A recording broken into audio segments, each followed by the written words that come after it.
This podcast will deal with meiosis. And when we talk about meiosis, I like to ask, what is the advantage of sex and what is the purpose of meiosis? Now, if you remember mitosis, the purpose of mitosis is to produce genetically identical daughter cells. Remember that equation, 1 to the 46th power equals 1.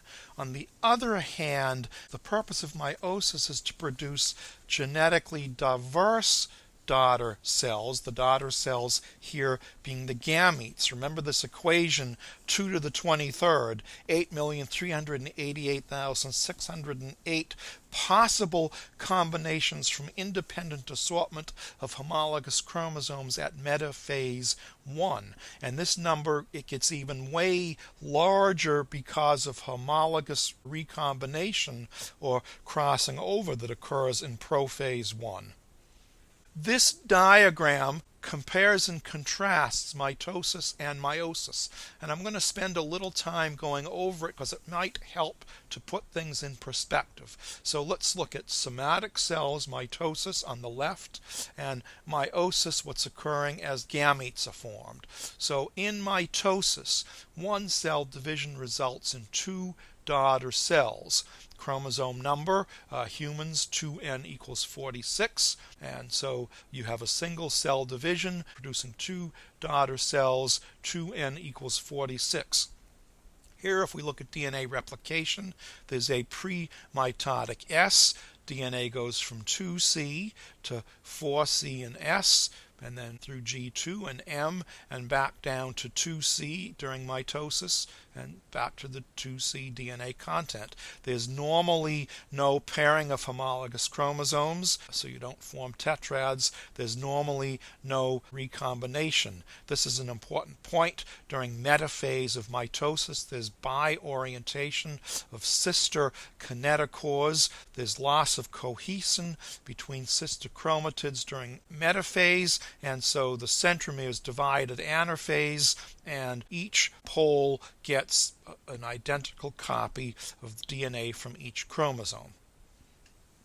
If you look at meiosis, on the other hand, in the cells that give rise to gametes, there are two cell divisions that are going to result in four products of meiosis. So you're going to start with a cell that is 2n.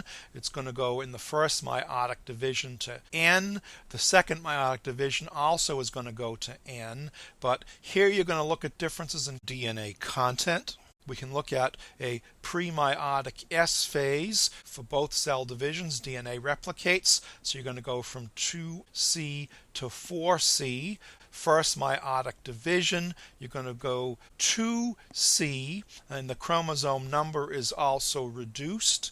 The second meiotic division, there's no DNA replication. The chromosomes divide a second time. DNA content is reduced, so you're going to go from 2C to 1C. The chromosome division in the second meiotic division is much like a mitotic division. So here we look at what's happening in meiosis 1. There's full synapsis of homologous chromosomes in prophase. A tetrad forms, so these are the homologous chromosomes. Let's say this is, for example, maternal chromosome 1, paternal chromosome 1. Remember, there are 23 pairs in humans. Here, showing some crossing over. Here, the chiasmata, the point where crossing over has occurred. In the first meiotic division, there's co-orientation of sister kinetochores towards the same pole. There's maintenance of cohesion between sister chromatid arms during metaphase 1 of meiosis. So at the first meiotic division, an entire homologue goes to one pole. So here both chromatids of maternal chromosome 1 go to the one pole. Both of paternal chromosome 1 go to the opposite pole. This produces variation in gametes.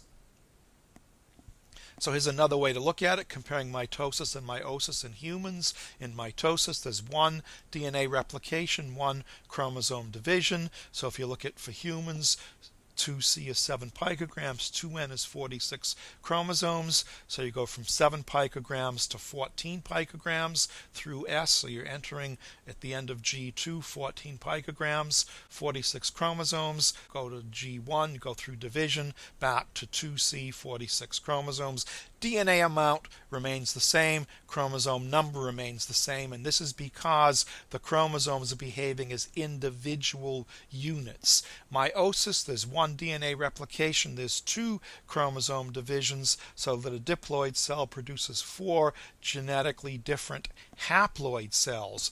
Notice what happens here. Pre-meiotic DNA synthesis, you go from 7 picograms to 14 picograms, 46 chromosomes. First meiotic division, you go to 7 picograms of DNA, 23 chromosomes. Second meiotic division, 3.5 picograms of DNA, still 23 chromosomes. And it is because at metaphase 1, the chromosomes are behaving as homologous pairs. They're synapsed with each other. So just to remind you, mitosis 1 to the 46 is 1, meiosis 2 to the 23rd, a really big number. Meiosis in males leads to an even distribution of cytoplasm among sperm. Meiosis in human males begins at puberty, and it can actually continue through the 7th or 8th decade of life, and meiosis in human males reflects a renewing cell population. We'll talk about this in a little more detail as we talk about the male and female reproductive systems, but here you've got a spermatogonium, which is a diploid cell. It's 2N2C.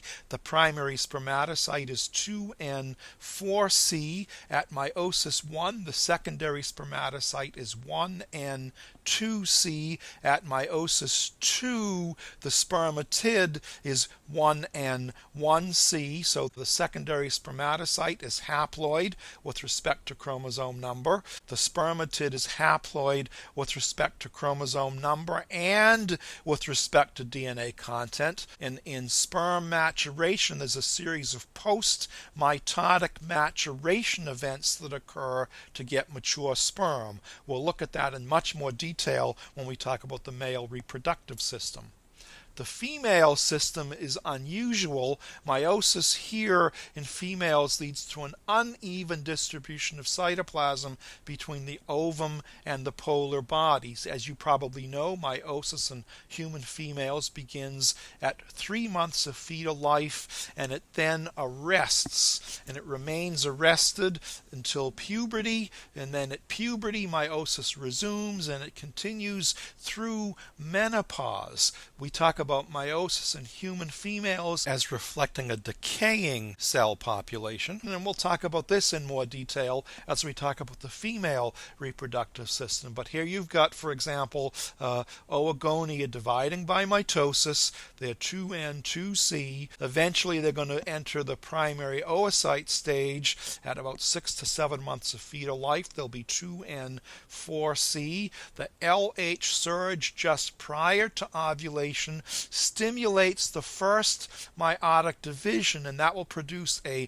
secondary oocyte, which is 1N and 2C, and a polar body. Now, these are drawn out of proportion because, of course, the polar body is much smaller than the secondary oocyte. Meiosis 2 in humans will only occur if fertilization occurs, and at meiosis 2, the secondary oocyte will divide into an ovum, which will be 1N and 1C, and a second polar body, which will also be 1N and 1C. The first polar body may divide. It usually in humans disintegrates. Meiosis 2 is occurring as fertilization occurs. The sperm actually has to penetrate the egg for the second meiotic division in humans to be complete. Once that second meiotic division is complete, then the pronuclei will fuse and you'll begin to get the zygotic divisions. We'll talk about this in much more detail when we talk about the female reproductive system,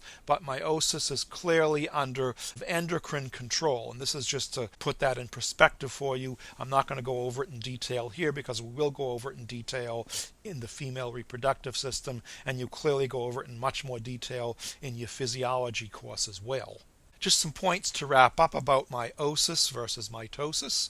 In mitosis, chromosomes align as separate entities on a metaphase plate. That's what's shown here. In meiosis, homologous chromosomes pair and align as synapse, bivalents, or tetrads on the metaphase plate of meiosis 1. So, for example, let's compare these two figures. This would be paternal chromosome 1, maternal chromosome 1. They align separately in mitosis. Maternal chromosome 2, paternal chromosome 2. They align separately in mitosis, so during metaphase, each sister chromatid goes to opposite poles.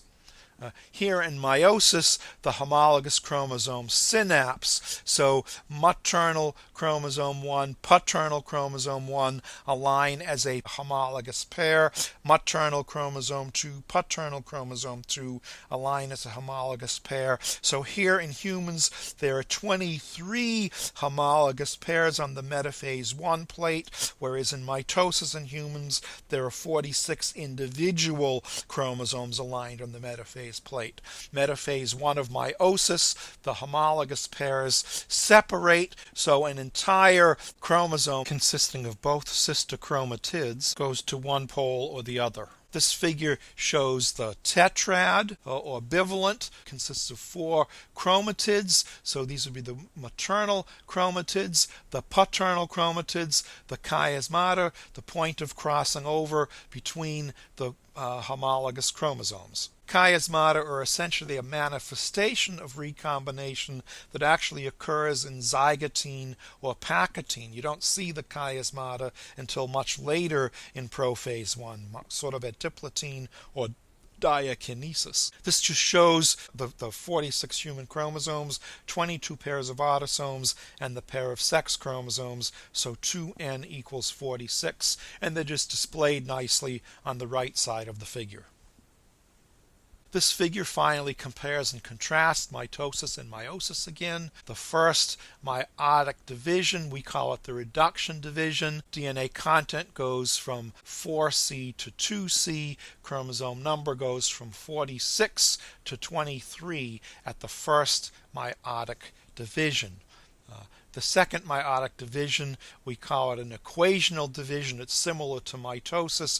DNA content goes from 2C to 1C. Chromosome number remains at 23. And I will leave it to you to look at this figure and try to consolidate in your mind the differences between mitosis and meiosis.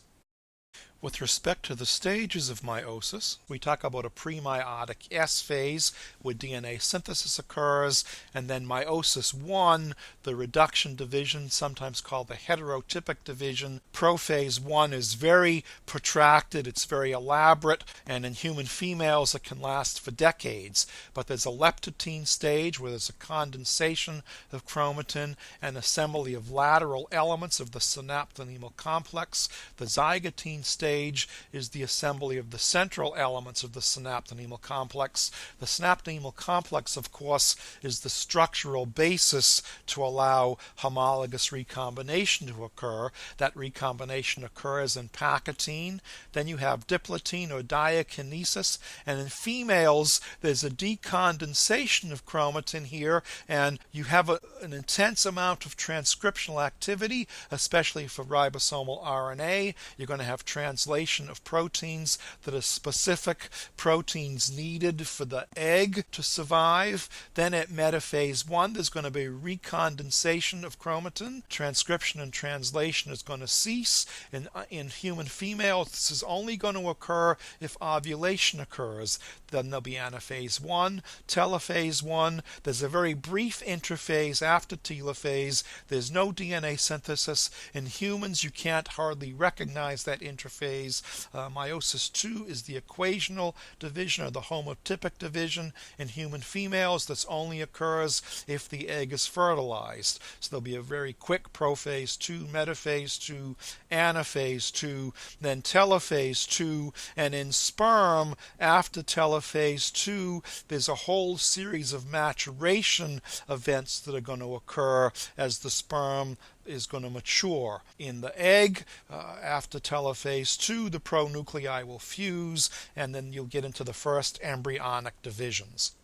This final slide is to remind you that meiosis uses two mechanisms to mix up or shuffle genes, and that's going to lead to genetic or biologic variability. The diagram on the left shows independent assortment in meiosis to produce 2 to the n different combinations of haploid gametes. So this would show a cell that potentially has 6 chromosomes, 3 homologous chromosomes. You can, I think in your mind's eye, do the pairing and come up with 1, 2, 3, 4, 5, 6, 7, 8 possible gametes.